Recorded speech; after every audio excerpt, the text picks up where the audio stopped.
संसद भवन में सांसद पप्पू यादव ने साधु के वेश में जिस तरह सनातन का अपमान किया, भगवे का अपमान किया, इसके खिलाफ देश भर के साधु संतों और हिंदू संगठनों ने मोर्चा खोल दिया है। सिर्फ पप्पू यादव ही नहीं, इस सियासी ड्रामे में राहुल गांधी और एसपी सांसद अवधेश प्रसाद भी फंस गए हैं। इन तीनों के खिलाफ शहर शहर प्रोटेस्ट हो रहे हैं। दिल्ली से लेकर अयोध्या और प्रयागराज, ग्वालियर, नागपुर और जम्मू में हिंदुवादी संगठन के कार्यकर्ता और साधु संत सड़कों पर उतर आए। राहुल गांधी, पप्पू यादव और अवधेश प्रसाद के खिलाफ सिर्फ प्रोटेस्ट ही नहीं हो रहे हैं, इनके खिलाफ अब शहर शहर केस भी दर्ज होने लगे।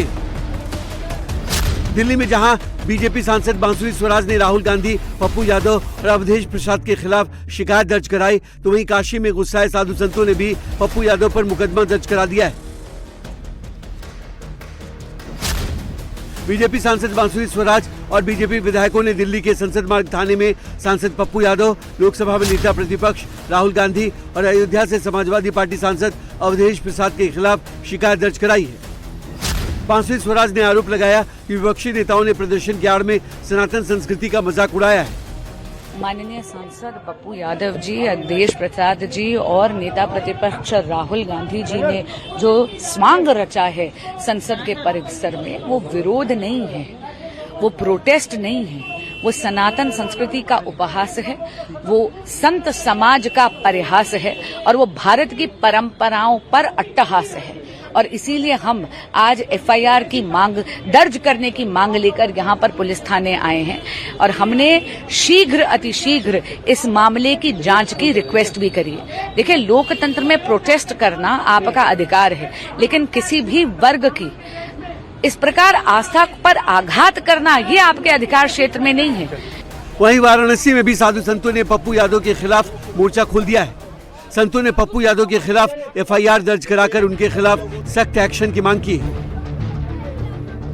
देखिए, आज संतों के द्वारा जो है कोतवाली थाने पे एक तहरीर दी गई है, जिसमें इनके द्वारा ये बताया गया है कि जो राजेश रंजन जी हैं और पप्पू यादव, इनके द्वारा साधु की वेशभूषा पहन करके कुछ ऐसे कृत्य किए गए हैं जिसके द्वारा सनातन धर्म को ठेस पहुंची है और सनातन धर्म का अपमान हुआ है। उसी में जो तहरीर दी गई है उसमें अभियोग पंजीकृत करके अग्रिम विधिक कार्रवाई की जाए। राहुल गांधी और अखिलेश यादव के खिलाफ भी है? इसमें अभी राजेश रंजन और पप्पू यादव जी के ही खिलाफ दिया गया है। सनातन और भगवान राम के अपमान पर अयोध्या के संतों में भारी गुस्सा है। रविवार को सैकड़ों संतों ने बैठक की, जिसमें पप्पू यादव के सनातन विरोधी ड्रामेबाजी पर संतों ने नाराजगी जाहिर की। साथ ही प्रशासन को राष्ट्रपति के नाम चिट्ठी लिखकर पप्पू यादव की संसद सदस्यता खत्म करने की मांग की। जिस तरह भगवान श्री राम लला का घोर अपमान किया है अवधेश पासी, राहुल गांधी और पप्पू यादव ने, अखिलेश यादव ने, वो अक्षम्य है। माननीय राष्ट्रपति महोदय से हम लोग मांग करते हैं कि उनकी सदस्यता समाप्त करें और भारत की जनता ऐसे लोगों को चुनकर न भेजे जो सनातन के मान बिंदुओं का लगातार अपमान करते हैं और अनावश्यक अनर्गल लाभ करते हैं। ऐसे वामपंथी चुनकर नहीं जाने चाहिए। सर्वोच्च सदन की एक मान्यता है, एक गरिमा है, उस गरिमा के विपरीत उस परिसर में ऐसा कृत्य हुआ है, इसलिए उनके खिलाफ कठोर कानूनी कार्रवाई हो, एफआईआर दर्ज। सनातन के अपमान पर पप्पू यादव के खिलाफ बीएचपी भी सड़कों पर उतर आई है। रविवार को सैकड़ों की संख्या में बीएचपी कार्यकर्ताओं ने पप्पू यादव के खिलाफ नारेबाजी करते हुए प्रोटेस्ट किया।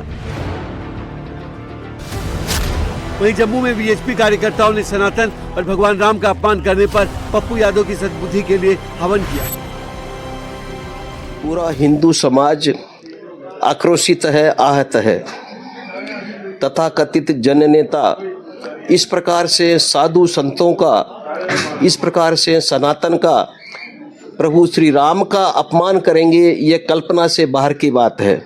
साधु संतों का सम्मान हिंदू धर्म में बहुत ही महत्वपूर्ण अंग है। उस साधु वेश का ऐसा अपमान कैसे सह सकता है हिंदू समाज? क्षुद्र राजनीतिक स्वार्थता के चलते इस प्रकार का भोंडा नाटक और भोंडा प्रदर्शन नहीं करें।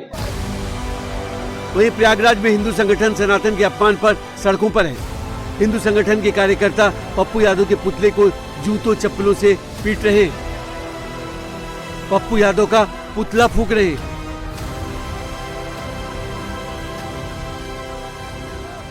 जो प्रतिपक्ष के नेता हैं वो भी उस ड्रामा में शामिल होते हैं।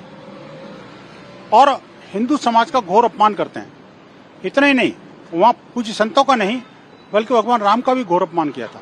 जिस तरह से राम जी की तस्वीर को और अवधेश जो वहाँ का सांसद है उसके पैरों में रखना और साधु होते हुए उनके पैर छूना, एक अनेक प्रकार के इन्होंने अपराध किए। जैसे आतंकवादी वो भटके हुए थे, ये भी आतंकवादी एक तरह से सनातन द्रोही आतंकवाद है, जिससे इनको वापस आना पड़ेगा। घर वापसी कर लें, माफी मांग लें, अच्छी बात है, अन्यथा तो परिणाम भी हिंदू समाज दिखाएगा। ये ड्रामा नहीं चलेगा। अब ये अपराधी वृत्ति को छोड़िए, अब आप सांसद बन गए, संसदीय भाषा संसदीय मर्यादा का पालन करिए, अन्यथा समाज नहीं बर्दाश्त करेगा। देख सकते हैं ये कहां से सनातनी है। सनातन नाम की कोई चीज नहीं है। हमारे ब्राह्मणों को और सनातन के पुजारियों को और सनातन के स्वामियों को बदनाम करने की कोशिश की है। मुझे दुख है इस बात का कि ऐसा हादसा हुआ था राम मंदिर में, लेकिन उसके अंदर कोई पुजारी शामिल नहीं था और उसके अंदर कोई संत शामिल नहीं था। ये बहुत ही अपमान का विषय। को गिरफ्तार भी करवाएंगे और उसको सांसद से उसको इस्तीफा देना चाहिए, अगर नहीं है तो उसको बर्खास्त करना चाहिए। बीजेपी सनातन के अपमान के मुद्दे को सड़क से संसद तक उठाने की तैयारी कर रही है। सोमवार को जब संसद की कार्रवाई शुरू होगी तो बीजेपी सनातन के मुद्दे पर विपक्ष को जोरदार तरीके से घेरने की कोशिश करेगी। बीजेपी इसे कांग्रेस की सोची समझी साजिश बता रही है। बीजेपी का कहना है कि राहुल गांधी ने जानबूझकर पप्पू यादव से सनातन का अपमान कराया है। संतों का अपमान किया है, भगवा का अपमान किया है, रामलला का अपमान किया है, सनातन का अपमान किया है। इसके पीछे राहुल गांधी, प्रियंका, धर्मेंद्र यादव, अखिलेश यादव और समूचा विपक्ष। आप एक सनातन के साधु संत के अपमान करें, उसके साथ साथ राम जी का जो फोटो था वो हाथ में लेकर पप्पू यादव जी ने वो नीचे जमीन पर उसको उल्टा करके रखा, लोगों के पैरों के पास में, सांसदों के। तो ये सनातन का और मर्यादा पुरुषोत्तम राम का घोर अपमान है और उनको प्रोत्साहन उस समय समाजवादी पार्टी और कांग्रेस के लोग दे रहे थे। ये दुखद है और मैं समझता हूं कि ऐसा गैर जिम्मेदाराना आचरण से कम से कम संसद भवन ऐसे स्थान पर तो जो माननीय सांसद हैं वो बचेंगे। इसकी पुनरावृत्ति ना हो इसलिए वो सार्वजनिक उनको क्षमा करें। वहीं दूसरी तरफ पप्पू यादव कह रहे हैं कि उन्होंने सनातन का अपमान नहीं किया है, उन्होंने राम मंदिर का चढ़ावा चोरी करने वालों को बेनकाब किया है। मतलब सनातन और मंदिर के सारे पैसे को, लुटेरे को उजागर करना और उसके खिलाफ लड़ना गलत है। मंदिर की रक्षा करना गलत है, मंदिर के पैसे की रक्षा करना गलत है। देश के 100 करोड़ का जो आस्था है मंदिर के प्रति, उसकी रक्षा करना गलत है। हनुमान जी को नचाना सही है, गुड्डी में राम को उड़ाना सही है। संसद में सनातन के अपमान पर कांग्रेस अब बैकफुट पर आ गई है। कांग्रेस के नेता राहुल गांधी को बचाने में जुट गए हैं। यूपी कांग्रेस प्रदेश अध्यक्ष अजय राय का कहना है कि बीजेपी चढ़ावा चोरी से ध्यान भटकाने के लिए ऐसा कर रही है। देश में चढ़ावा चोरी की चर्चा है। जिस तरीके से भगवान राम के दरबार में आरएसएस और बीजेपी के लोगों ने चढ़ावा चोरी किया, पूरे देश के अंदर हर गांव घर गलियारे में चर्चा है कि भगवान राम का पैसा खा गए। तो स्वाभाविक है कि चीजें वो पूरे गांव से लेकर संसद तक चीजें चल रही हैं और भाजपा के आरएसएस के लोग वो मुकदमे कर रहे हैं, वो लोगों को परेशान कर रहे हैं। पर जनता समझ चुकी है कि ये चढ़ावा चोरी को डाइवर्ट करने के लिए ये सब चीजें किया जा रहा है और आम जनता अब भारतीय जनता पार्टी के चढ़ावा चोरी से, आरएसएस के चढ़ावा चोरी से अवगत हो चुकी है। शुक्रवार को संसद के मकर द्वार पर पप्पू यादव और कांग्रेस सांसदों ने जिस तरह सनातन का अपमान किया, कुछ उसी तरह हैदराबाद में कांग्रेस के नेताओं ने भी सनातन का अपमान किया। यहाँ भी एक शख्स को भगवा वेश में बिठाकर चढ़ावा चोरी करते हुए दिखाया गया। जाहिर है कांग्रेस भी चढ़ावा चोरी को तूल देकर हिंदू वोट बैंक साधने की कोशिश में लगी है। लेकिन जिस तरह सनातन के अपमान पर कांग्रेस और राहुल गांधी का विरोध हो रहा है, ऐसे में कांग्रेस का ये दांव उल्टा पड़ता दिख रहा है।